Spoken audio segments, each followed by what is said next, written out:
For decades, Sean Diddy Combs was the king of hip-hop, a mogul, a tastemaker, a household name.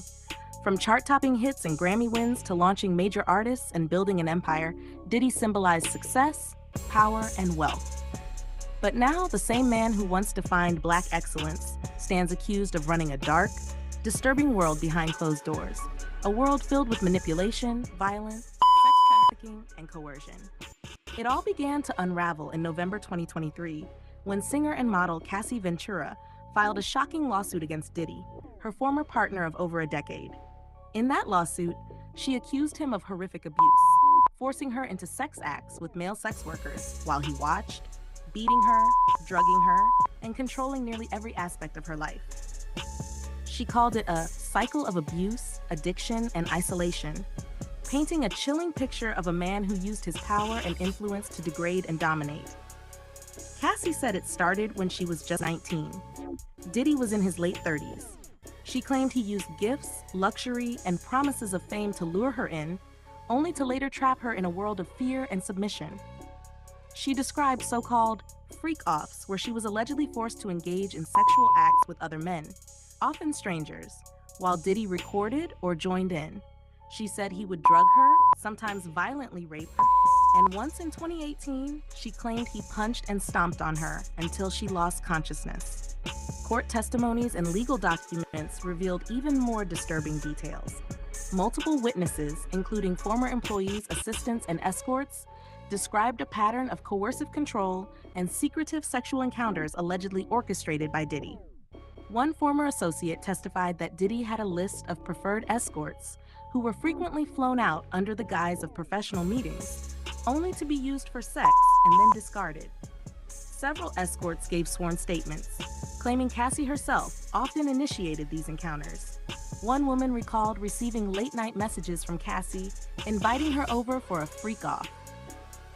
Another said, Cassie seemed emotionally attached to Diddy, but was also fully aware of what these sessions involved. According to these witnesses, Cassie was not always the passive victim. Sometimes she was the one reaching out, scheduling, even choosing who would participate. One escort described a moment when Cassie FaceTimed her now husband, Alex Fine, while she was having sex with Diddy. An incident that raised questions about Cassie's state of mind, her entanglement with Diddy, and how deeply blurred the lines had become in their relationship.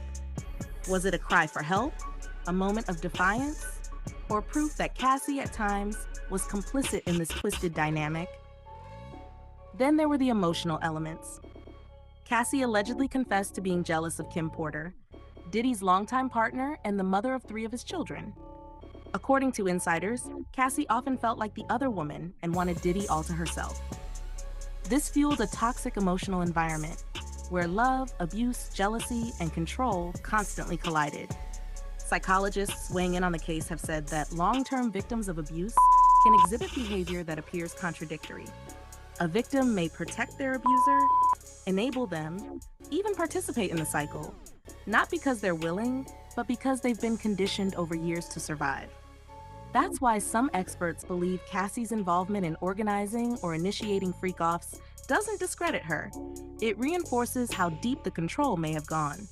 On the other hand, critics have pointed out that Cassie lived a luxurious life for years, traveling the world, attending red carpets, and being in the public eye.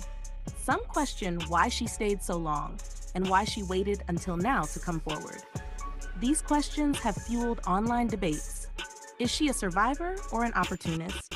Or is the truth somewhere in the middle?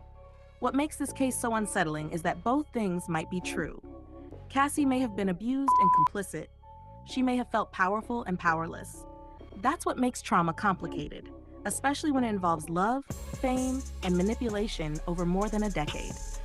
This story forces us to confront uncomfortable questions about consent, control, and how power can warp reality. What happens when someone is both victim and participant?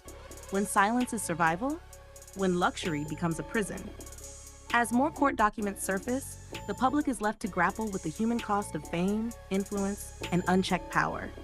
And in the center of it all stands Diddy, a man once celebrated as an icon, now being examined through a much darker lens. Thank you for watching.